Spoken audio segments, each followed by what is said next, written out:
चौधरी चरण सिंह जी, उन्होंने देश के बारे में भी सोचा है और किसान के बारे में। वो जितने भी टाइम रहे हैं, वो मुख्यमंत्री रहे हों, चाहे वो मंत्री के पद पे रहे हों, चाहे प्रधानमंत्री के पद पे रहे हों, उन्होंने सदा देश को आगे बढ़ाने की, देश किस तरह से विकसित होगा। जो IIT खड़गपुर से टॉपर रहे हैं हमारे अजीत सिंह जी, पढ़े लिखे वर्ग थे, और उन्होंने किसानों के लिए किस तरह से फायदे हों, किस तरह से उनके लिए इंडस्ट्री लगाई जाए।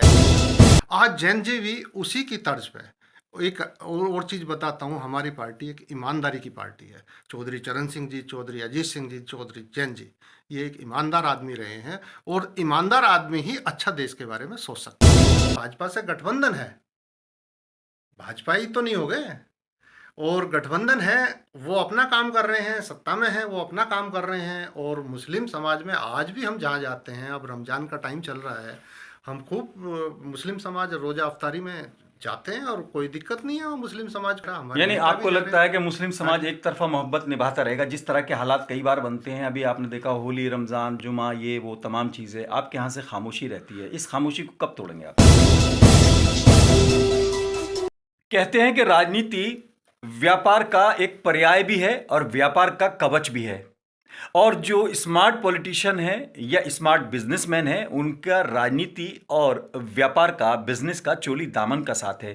कई बार आप आरोप भी लगाते हैं कि ये बड़े व्यापारी हैं तो राजनीति में आ गए ताकि अपने व्यापार को संरक्षण भी दे सकें, उसको प्रोटेक्ट कर सकें, या बड़े पॉलिटिशियन हैं तो व्यापार भी इनका बड़ा हो जाता है। आज हमारे साथ एक ऐसी शख्सियत मौजूद है जो कि इस दोनों समन्वय का एक बेहतरीन एग्जाम्पल माना जा सकता है। जी हाँ, RLD के नेता हैं और बिजनेसमैन भी हैं। अजयपाल चौधरी जी हमारे साथ मौजूद हैं। अजयपाल जी, बहुत बहुत स्वागत है आपका। RLD के भी आप नेता हैं, आप पूर्व प्रमुख भी हैं, और विधानसभा का चुनाव भी, आप स्पोर्ट्स से भी जुड़े हुए हैं। मैं सर्वप्रथम ब्लॉक प्रमुख गाजियाबाद सदर का ब्लॉक है, रजापुर ब्लॉक हूँ। इसके अलावा मैं स्पोर्ट्स में shooting ball association of Uttar Pradesh का प्रदेश अध्यक्ष हूँ, और अपनी बिरादरी का भी मैं प्रदेश अध्यक्ष राष्ट्रीय जाट महासभा का हूँ। इसके अलावा जो अपनी गाजियाबाद की एथलीट संघ है, उसका मैं जिलाध्यक्ष, और मास्टर एथलीट को, जिसमें मैं खुद स्पोर्ट्स भी करता हूँ, उसका भी मैं जिले का अध्यक्ष हूँ। एक हॉस्पिटल भी आपका है, और भी तमाम। मैं बताना ये चाहता हूँ कि दर्शक किससे क्या सीख सकते हैं। व्यापार का ये है, उस टाइम हमें लगा कि भाई आज के टाइम में जो हमारी एजुकेशन थी, हमारी नौकरियां तो लग नहीं सकती, तो हम व्यापार में, शुरुआत में हमने कंस्ट्रक्शन का काम GDA से शुरू किया था, और कंस्ट्रक्शन में हमने काफ़ी बड़े बड़े काम किए। उसके बाद में हमने भट्टों का व्यापार किया, और फिर आज के टाइम में पेट्रोल पंप, और मुरादनगर में 100 बेड का हॉस्पिटल, सूर्या हॉस्पिटल के नाम से, उसे चला रहे हैं। और भी हमारे अदर व्यापार, फार्म हाउस वगैरह, ये हमने बना रखे हैं। तो राजनीति और व्यापार का देखो, वैसे कोई ऐसा नहीं है कि भी जो व्यापार करते हैं वो राजनीति नहीं कर सकते, और आज भी हम RLD के लिए ही कार्य कर रहे हैं। और आज तो हम, हमारे नेता माननीय जैन जी सत्ता में भी हैं, वो अपनी बात सत्ता में जाके, जो हम किसान के मुद्दे, किसान की लड़ाई, किसानों की जो चीज़ है, उसको अब सत्ता में रह के अपनी कुछ चीज़ को मनवा रहे हैं। सत्ता से बाहर रह के भी तो बहुत सी काम नहीं हो सकते, लेकिन वहाँ होकर जिस जो मंत्रालय है उसमें अपने आदमियों की, अपने जो देश के लिए जो नए हैं, युवा है, नौजवान हैं, उनकी कैसे भर्तियाँ हो सकती हैं, ये सारी चीज़ को वो निकाल रहे हैं। अब मंत्री हैं तो वो उन चीज़ों को कर रहे हैं, बढ़ावा दे रहे हैं, और आगे देश को बढ़ाने का काम कर रहे हैं। एक चीज़ सीखना चाहेंगे, हम अपने दर्शकों को बताना चाहेंगे कि राजनीति का वो कौन सा गुण है जिसमें आपकी, ख़ास तौर से चौधरी चरण सिंह जी का ये एक कॉन्सेप्ट था BKD के ज़माने से, अगर आप देखेंगे तो किसानों की बात करते थे। किसान संघर्ष का एक पर्याय है, चाहे वो अन्नदाता के रूप में हो, चाहे वो संघर्ष के रूप में हो, चाहे आवाज़ को उठाने के रूप में हो, और चौधरी साहब उसका एक प्रतीक थे। संघर्षशील जो भी राजनीतिज्ञ थे, जो समाज था उसका, वो कहीं ना कहीं का आइडियल थे। बाद में उसी विरासत को लेकर छोटे चौधरी साहब आए, चौधरी अजीत सिंह जी आए। उनके बारे में ये था कि मौसम वैज्ञानिक के तौर पर वो सत्ता में हमेशा रहे हैं। जैन जी ने बीच में संघर्ष किया, लाठी भी खाई, अब वो सत्ता में है। ये सत्ता में बने रहने का एक तरीका है, या लोगों की आवाज़ उठाने का है? जैसे कि आप अभी कह ही रहे थे कि सत्ता में रहेंगे तो समस्याएं भी उठेंगी, तो आपने क्या ऐसा मंत्र बनाया है? क्या आपने कोई ऐसा फॉर्मूला बनाया है या कोई ऐसा ट्रैक बनाया है जिससे लगे कि लोगों को लाभ हो रहा है? कोई बताने की बात। देखो, राजनीति इसलिए करता है कि वो सत्ता को प्राप्त करे। सत्ता को प्राप्त करने के बाद में जिन समस्याओं से वो जूझता है और जिन समस्याओं से उसके जैसे किसान वर्ग है, ये सब जूझते हैं, देश के लिए जो आदमी काम कर रहे हैं वो जूझते हैं, उनके लिए काम किया जाए। तो हमारे चौधरी चरण सिंह जी का जो मोटिव रहा था, चौधरी चरण सिंह जी ने किसानों पे जो रिसर्च किया और किसानों की जो उस टाइम में दुर्गति थी, उसको एक बहुत कदम आगे उनको बढ़ाया है और किसान की राजनीति के नाम से वे देश में जाने जाते थे। लेकिन इसके साथ-साथ वो बहुत बड़े अर्थशास्त्री भी थे, चौधरी चरण सिंह जी। उन्होंने देश के बारे में भी सोचा है और किसान के बारे में तो कहते हैं लोग बाग, लेकिन उन्होंने देश के बारे में सोचा है। वो जितने भी टाइम रहे हैं, वो मुख्यमंत्री रहे हों, चाहे वो मंत्री के पद पे रहे हों, चाहे प्रधानमंत्री के पद पे रहे हों, उन्होंने सदा देश को आगे बढ़ाने की, देश किस तरह से विकसित होगा, देश कैसे आगे चलेगा, वर्ल्ड में हमारे देश का कैसे नाम होगा, उसके बारे में उनकी सोच रही है। वो तो बहुत बड़े अच्छे ज्ञानी थे। उनकी इतनी बुक्स लिखी हुई हैं जो विदेशों में पढ़ाई जाती हैं। अजीत सिंह जी के बारे में कह रहे थे, वो IIT खड़गपुर से टॉपर रहे हैं। हमारे अजीत सिंह जी पढ़े लिखे वर्ग थे और उन्होंने किसानों के लिए किस तरह से फ़ायदे हों, किस तरह से उनके लिए इंडस्ट्री लगाई जाए, उन्होंने मिल का एरिया घटाया, इतनी मिलें लगवाई उन्होंने। इसके अलावा किसानों के बच्चे कैसे आगे निकलें, वो कोई सी भी बिरादरी के हों, उनकी एजुकेशन, इन सब चीज़ों को उन्होंने, जब भी सत्ता में आए, उन्होंने उन चीज़ों को बढ़ावा दिया कि बच्चे ये कैसे निकलें, स्पोर्ट्स में कैसे निकलें, खेल में कैसे निकलें, उसके अलावा कैसे इनको नौकरियां मिलें, इन सब चीज़ों पे उन्होंने ध्यान दिया है। आज जैन जी भी उसी की तर्ज पे। एक और चीज़ बताता हूँ, हमारी पार्टी एक ईमानदारी की पार्टी है। चौधरी चरण सिंह जी, चौधरी अजीत सिंह जी, चौधरी जैन जी, ये एक ईमानदार आदमी रहे हैं और ईमानदार आदमी ही अच्छा देश के बारे में सोच सकता है। मैं आपको बताऊं, चूंकि मेरा परिवार, मैं पश्चिम उत्तर प्रदेश से खुद भी बिलोंग करता हूं, किसान परिवार से। चौधरी अजीत सिंह जी IIT खड़गपुर के पास आउट रहे, किसान परिवार के थे, पॉलिटिशियन थे। किसान का बेटा IITian है और वो चीज़ों को समझते हैं। उसका नतीजा जो आया वो आपने देखा। लेकिन आज जयंत जी वहाँ पर मौजूद हैं। लोग उम्मीद करते हैं आपका जो वोट बैंक जिसे कहना चाहिए वो संघर्षशील किसान है, उसमें एक नई चीज़ आई थी। चरण सिंह जी का वो नारा था कि मुस्लिम और जाट जो थे किसान के नाम पर, वो एक मंच पर आए और एक बड़ा अच्छा कॉम्बिनेशन, उन्होंने एक ख्वाब देखा था कि किसान, मजदूर और ये सब लोग एक जगह आएंगे। जयंत जी आज उस विरासत के वारिस हैं, जिम्मेदार हैं, कस्टोडियन हैं। कैसे लगता है कि उस समन्वय को बनाने के लिए कहाँ संघर्ष आ रहा है, कहाँ लोगों की अपेक्षाएं पूरी हो रही हैं? जैन जी आज भी ऐसा नहीं है, वो सभी बिरादरी को लेकर साथ चलते हैं। देश में जो साथ रहता है, अगर सब संपन्न होंगे तो देश जभी तो संपन्न होगा, ये सोच होनी चाहिए और हमारे नेताओं की सदा ये सोच रही है। ऐसा कुछ नहीं है हिंदू या मुस्लिम, इनके में कोई भेदभाव वाली बात नहीं है और वो राजनीति आज भी उसी तरह से करते हैं। उन्हें तो ये है कि भी हर वर्ग कैसे आगे बढ़े। हमारे देश में पढ़े लिखे हमारे नेता हैं कि बच्चों की एजुकेशन कैसे बढ़े, उनका एजुकेशन पे विशेष कर ध्यान है। एजुकेशन हो तो हमारे बच्चे व्यापार और नौकरियों में कैसे आगे निकले, इन चीज़ों पे ध्यान है हमारा। चाहे वो सत्ता में है, चाहे सत्ता से बाहर रहें, वो सत्ता से बाहर थे जब भी इन्हीं चीज़ों के लिए लड़ाई लड़ते थे। आज सत्ता के अंदर है तो सत्ता के अंदर भी तो अपनी बात उठाने के लिए भी, जब आप अपनी बात एक जगह तो विपक्ष में उठाते हो, एक जगह आप सत्ता में उठाते हो, तो उम्मीद है कि सत्ता में आपकी बात ज़्यादा जल्दी मान्य हो जाए और जो है उसको, हमारे देश को जल्दी से जल्दी फायदा इस चीज़ का हो। अजय जी, आपका जो वोटर है, किसान है, वो दिन भर जो है खेत के अंदर मजदूरी भी करता है, परेशानी को भी झेलता है। और ख़ासतौर से हमारे पश्चिम उत्तर प्रदेश में तो जब नहर का पानी आता है तो वो बर्फ़ कट के आती है। आमतौर पे आपने देखा होगा, गर्मियों में भी उसमें ठंड लगने लगती है।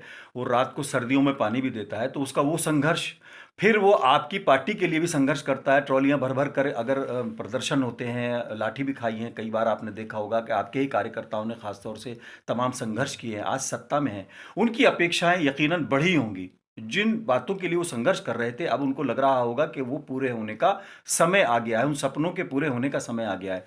उन अपेक्षाओं के लिए क्या रोड मैप, हालांकि वो हाईकमान का काम होगा, लेकिन आप चूंकि बहुत दिनों से जुड़े हुए हैं, उस रोड मैप का थोड़ा सा खाका आप हम अपने दर्शकों को बताना चाहेंगे? देखो, इन सब चीज़ों में टाइम लगता है। किसी भी चीज़ में कोई बदलाव करना हो तो उसमें टाइम लगता है। आज जैन जी भी उसी खाके पर चल रहे हैं और निरंतर आगे बढ़ रहे हैं। कैसे फ़ायदा होगा, कैसे किसान एक उन्नत, किसान के बच्चे कैसे एजुकेशन में भी और हर एक चीज़ में, व्यापार में भी आगे आए, इस चीज़ पे वे भी लगे हुए हैं। जगह जगह जा रहे हैं। आज तो हर एक स्टेट में जाके अपनी बात को रख रहे हैं, जो उनके विचार हैं, जो उनकी धाराएं हैं, जो उनकी नीतियां हैं, उन्हें सुनो तो आपको जब जानकारी लगेगी इस चीज़ में कि वो क्या चाह रहे हैं। जैन जी। अजय जी, किसान की सबसे बड़ी समस्या है कि वो सारे साल मेहनत करता है, ईख बोता है तो अगले साल उसको पैसे देखने की उम्मीद होती है। गेहूँ बोता है तो वो जब मंडी में जाता है तो उसको जब फसल खेत में या किसान के खलिहान में होती है तो उसके रेट कुछ होते हैं। एमएसपी को लेकर पूरे देश ने आंदोलन देखे हैं, तमाम चीज़ें देखी हैं। आप उसके एक तरह से बड़े वकील हैं। कैसे उस समन्वय को बना पा रहे हैं? कैसे उन अपेक्षाओं को पूरा करने की बात की जा रही है? जैन जी अपनी बात को संसद में भी और अपने जो मंत्रालय के साथी हैं उन सब चीज़ों को रख रहे हैं। और वो सारी चीज़ें, मैं ये नहीं कह रहा कब होंगी, लेकिन होंगी ज़रूर, कभी ना कभी कोई ना कोई चीज़ मान्य होगी। और किसान को कैसे फ़ायदा हो वो सरकार भी सोच रही है। ऐसा नहीं है कि सरकार भी ना सोच रही है। किसान को कैसे फ़ायदा हो लगातार सरकार भी उस पर अध्ययन कर रही है और उन चीज़ों को लागू भी कर रही है। और सारी चीज़ें होंगी धीरे धीरे, सब चीज़ों में वक्त लगता है जी। हम विपक्ष में थे और हमारी सवाल था, पीएम मोदी ने भी कहा कि हम आय को दुगना करेंगे। अब आप सत्ता में हैं, उसी गाड़ी में सवार हैं, तो कैसे बात रखी जा रही है? कैसे लोग उम्मीद करें और किसानों को ख़ास तौर से कितनी उम्मीद दिलाई जा सकती है हम इस मंच के माध्यम से? देखो, मैं अपनी पर्सनली भी ये चीज़ कहना चाहता हूँ, किसान की जो आय है वो बढ़नी चाहिए। कुछ लोग बाग ये देखते हैं कि कुछ किसान बहुत संपन्न हैं, उस चीज़ से ना जोड़ के उन उन किसानों को देखा जाए जो खाली खेती पर निर्भर है। हमें ये देखना चाहिए कि भी कैसे इनके बच्चों को एजुकेशन मिले, खेती के अलावा भी वो और कामों में आएँ, व्यापार में आएँ। ये सारी चीज़ें अगर आती हैं तो किसान उन्नत होगा और आय भी दुगनी होगी। रही सरकार की बात, सरकार हर एक चीज़ को देख रही है। ऐसा कुछ नहीं है कि भी सरकार नहीं देख रही, कोई भी सरकार हो। अब भाजपा सरकार है तो भाजपा सरकार भी इस चीज़ पे लगी हुई है। उसके देश का किसान संपन्न होगा तो देश संपन्न होगा। ये तो चौधरी चरण सिंह जी ने कहा था, जिस दिन देश का किसान संपन्न हो जाएगा उस दिन देश संपन्न हो जाएगा, विकसित हो जाएगा, वर्ल्ड में उसकी गिनती होगी, अग्रणी गिनती में आएगा। तो ये सारी चीज़ें हैं, उसमें जैन जी लगातार कोशिश कर रहे हैं, ऐसा कुछ नहीं है। और लगातार जैन जी इसी चीज़ पे कार्य कर रहे हैं, किसान के बारे में, किसान के बारे में ही बोलते हैं, किसान के लिए ही लड़ाई वो आज भी सत्ता में रह के कर रहे हैं। अजय जी, मुझे याद है मैंने एक बार चौधरी साहब का इंटरव्यू किया था, चौधरी अजीत सिंह जी का, स्वर्गीय चौधरी अजीत सिंह जी का, और उन्होंने बड़ी अच्छी बात कही थी। उन्होंने कहा था कि आप लोग सवाल ज़्यादा उठाते हो और हल निकालने पे कोशिश कम करते हो। और सहारा में मैं उस टाइम था। उन्होंने कहा था जोत घट रही है, खेतियाँ घट रही हैं, एक परिवार में बच्चे होंगे तो फिर वो ज़मीन बटेगी, तो किसानों को अदर देन खेती भी, एग्रीकल्चर के अलावा भी चीज़ों को करना चाहिए, नौकरियों में, व्यापार में और तमाम चीज़ों में। आज जैन जी जहाँ बैठे हैं वहाँ पर नौकरियों का, ख़ास तौर से स्किल डेवलपमेंट का एक कॉन्सेप्ट जो आदरणीय प्रधानमंत्री नरेंद्र मोदी जी का है, उसमें क्या लगता है कि जो चौधरी साहब का सपना था या जो एक आइडिया था, चौधरी अजीत सिंह जी का जो आइडिया था, शायद उसको पूरा करने का this is the right time? देखो, जैन जी इस चीज़ में लगे हुए हैं। और एजुकेशन भी इसके साथ साथ किसान के बच्चों के लिए एजुकेशन भी बहुत महत्वपूर्ण चीज़ है। एजुकेशन होगी तो जो मंत्रालय है उस मंत्रालय में कैसे डेवलपमेंट हो, इन चीज़ों को निकाल के सारी जैन जी का ऐसा नहीं है कि मंत्रालय कोई छोटा मंत्रालय है। अगर इसको देखा जाए, इस मंत्रालय के अंदर घुसा जाए तो इसमें कैसे डेवलपमेंट पूरे देश का हो, इस सारी चीज़ पे विचार और विचारधाराएं जब आगे को बढ़ती हैं तो सारे काम होते हैं जी। और होगा, धीरे धीरे होगा, ये सारी चीज़ बढ़ेंगी, किसान भी डेवलप होगा। किसान डेवलप होगा तो हमारा देश डेवलप होगा। और देश डेवलप जब भी होगा जब व्यापार भी डेवलप होगा। सारी चीज़ें डेवलप एक साथ होंगी तो जब भी कुछ उन्नति हो सकती एक है। कड़वा सवाल ये होता है कि आरएलडी को लेकर अक्सर लोग कहते हैं कि जाटों की पार्टी है। आप भी उसको ठप्पा लगाने में थोड़ा सा आगे बढ़ जाते हैं, जबकि चौधरी साहब ने, जो दोनों बड़े चौधरियों ने जो सपना देखा था वो किसानों को और मजदूरों को लेकर देखा था। उसमें अगर मुसलमान भी था वो भी किसान बनकर था, जाट भी था तो वो भी किसान बनकर था। तो आपको लगता है कि क्या अब थोड़ा सा फर्निशिंग का, थोड़ा सा फिनिशिंग का समय आ गया है कि इस ठप्पे को हटाकर उसी स्वरूप में जाना चाहिए जो कि बड़े चौधरी साहब ने सपना देखा था? देखो, ऐसा कुछ नहीं है। जाट हैं, पश्चिमी उत्तर प्रदेश में है, एमपी में है, राजस्थान में है, हरियाणा में है, पंजाब में है। इसके अलावा तो देश बहुत बड़ा है जी। किसान वर्ग की बात हो रही है यहाँ। यहाँ जाटों की कोई बात नहीं हो रही, किसान वर्ग की बात हो रही है। किसान वर्ग आज भी देश में हमारा 70% देहात में रहता है, जिसके साथ मजदूर भी जुड़े हुए हैं। किसान संपन्न होगा तो मजदूर भी संपन्न होगा। तो हमारा तो सपना ये है कि हमारे देश का किसान संपन्न हो, मजदूर संपन्न हो, देश संपन्न हो, व्यापार संपन्न हो, आर्थिक उन्नति हो। इसी चीज़ में हमारे नेता भरकस प्रयास कर रहे हैं और सदा से चाहे वो चौधरी चरण सिंह जी हो, चाहे चौधरी अजीत सिंह जी हो, चाहे जैन जी हो, वो लगे हुए हैं। अजय जी, आप जिस पार्टी के साथ गठबंधन करके सत्ता में हैं, वो पार्टी की परिचय बहुत लंबा है, सबसे बड़ी पार्टी भी है और ये तमाम चीज़ें हैं। लेकिन उसके बारे में ये भी कहा जाता है कि वो हमेशा इलेक्शन मोड में रहती है। 2027 में कोई बहुत ज़्यादा दिन नहीं रह गए हैं। महज़ आप 1 साल मानें, लेकिन भाजपा इलेक्शन मोड में है। आप नहीं लगते। खामोशी से कर रहे हैं या 11th आवर पे आके आप तैयारियां दिखाएंगे? ऐसा नहीं है, हमारी पार्टी भी इलेक्शन तो देखो, चुनाव हुआ, चुनाव के बाद में फिर अगला चुनाव आना है। ऐसे तो है नहीं एक बार आप कुछ बन गए, मंत्री बन गए या विधायक बन गए या सांसद बन गए, वो जीवन भर रहोगे, 5 साल में दोबारा चुनाव होना है। तो चुनाव होने के बाद तो चुनाव में लग जाना चाहिए। जिस पार्टी को सर्वाइव करना है उसे चुनाव में लगा रहना चाहिए। तो चुनाव तो जरूरी है। चुनाव होगा तो देश में जो सारी व्यवस्थाएं देश की होती हैं, सारे जो देश में कैसे क्या होना है, वो सारे संसद ही तो तय करती है जी। तो संसद में भी जाना जरूरी है, विधानसभा में भी जाना जरूरी है। उसके लिए तो जो हम भी चुनाव के मूड में हैं, और चुनाव तो जितनी जल्दी हो उतना ज़्यादा ठीक है। 5 साल अब आने वाले हैं, तो शायद उम्मीद करता हूं कि पहले से बेहतर होगा हमारे साथ। 2027 की कोई खास तैयारी क्या आपको लगता है? कुछ नया लेके आएंगे या पुराने अपने उसी कैलकुलेशन पे रहेंगे? जैन जी का पूरा संगठन पे ध्यान है, पूरे संगठन से भी बात करते हैं। इसके अलावा संगठन में बदलाव और ये सारी चीज़ ला के जो काम कर रहे हैं उनको बढ़ा रहे हैं, और ज़्यादा से ज़्यादा संगठन उनकी हर एक जगह मेहनत कर रहा है, अपने आदमियों के बीच में जा रहा है और उनकी जो नीतियां हैं उनको बता रहा है। तो मुझे उम्मीद है कि जैन जी भी चौधरी चरण सिंह की तरह एक किसान नेता के रूप में पूरे देश में विख्यात होंगे। अजय जी, मुस्लिम समाज अपने आप को बहुत ज़्यादा सुरक्षित, बहुत ज़्यादा एक तरह से कंफर्टेबल जोन में मानता था कि कंफर्ट जोन में है वो आरएलडी के साथ, बड़े चौधरी साहब के साथ। बिल्कुल ऐसा लगता था कि वहाँ बिल्कुल वो अपने अधिकार को बड़े अधिकार के साथ कह देता था। चौधरी साहब भी उसको समझते थे।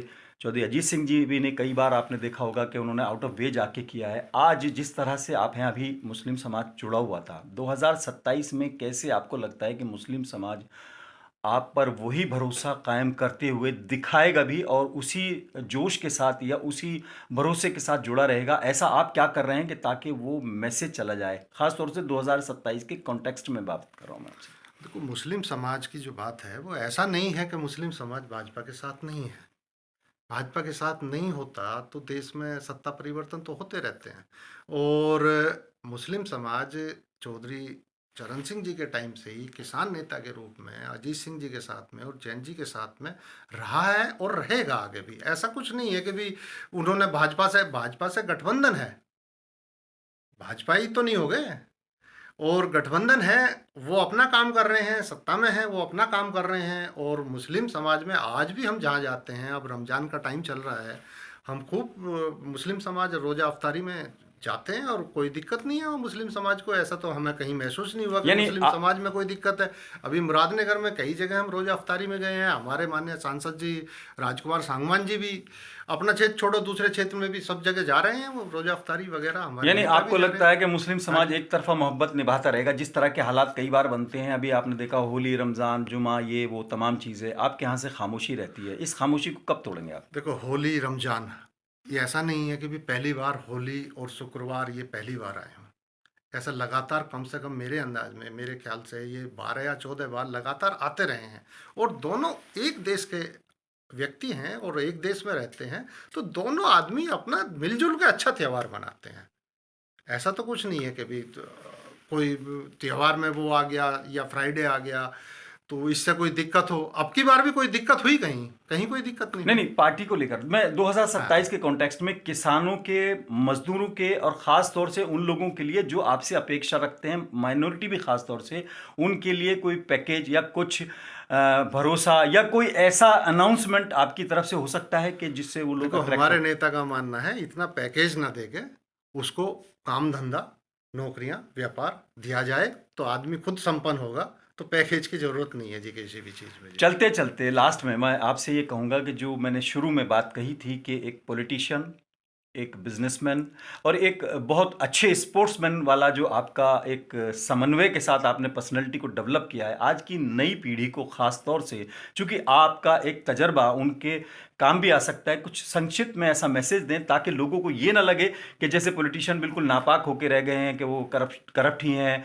या ये तमाम चीज़ें कैसे समन्वय बना के नई पीढ़ी अपने आप के लिए जिसे कहते हैं भविष्य का निर्धारण कर सके? देखो, आने वाली युवा पीढ़ी के लिए और जो हमारे बुजुर्ग भी हैं, मेरा तो ये मानना है, मैं वॉलीबॉल खेलता था, शूटिंग वॉलीबॉल खेलता था, 15 साल लगातार खेला हूँ, मैं नेशनल प्लेयर रहा हूँ उसका। उसके बाद में मैं अब एथलीट में भी खेलता हूँ, मास्टर एथलीट में भी मैंने गोल्ड लाया था, दिल्ली स्टेट में गोल्ड था मेरा, और यूपी स्टेट में भी मेरा गोल्ड था। और मैं तो ये कहता हूँ, आदमी को सदा खेलते रहना चाहिए। बचपन में कोई ना कोई गेम खेलता है बच्चा, तो उस गेम को खेलते रहना चाहिए। आप स्वस्थ भी रहोगे, अच्छे भी रहोगे, और देश के लिए, अपने देश का नाम भी करोगे। यानी खेल, चाहे पॉलिटिकल खेल हो, हाँ चाहे जी, वो कोई खेल हो, खेलते रहना खेलते चाहिए, रहना चाहिए। जनता से नहीं खेलना चाहिए। खेल एक ऐसी और चीज है जो आदमी को स्वस्थ अजय रख प्रमुख सकता जी है। से मिलकर लगता है कि चूंकि इनकी विरासत में खूबसूरती और स्मार्टनेस तो है ही, क्योंकि जाट आमतौर पे आपने देखे होंगे स्मार्ट ही होते हैं ज़्यादातर पश्चिम उत्तर प्रदेश के, और फिर ये स्पोर्ट्समैन भी हैं, तो ये एक अलग इनका जिसे कहने से एडिशनल क्वालिटी हो गई। हम कोशिश करते हैं कि अपने उन लोगों से आपका परिचय कराएं, आपसे रूबरू कराएं, खींचतान के बजाय थोड़े खट्टे मीठे अनुभव भी उनसे साझा करें। आप इनसे बहुत कुछ सीख सकते हैं। अजय प्रमुख एक ऐसी पर्सनैलिटी है जो कि नई पीढ़ी के लिए एक मील का पत्थर भी हो सकती है। बहुत बहुत शुक्रिया के साथ फिलहाल अपने मेज़बान आज़ाद खालिद को इजाज़त दें।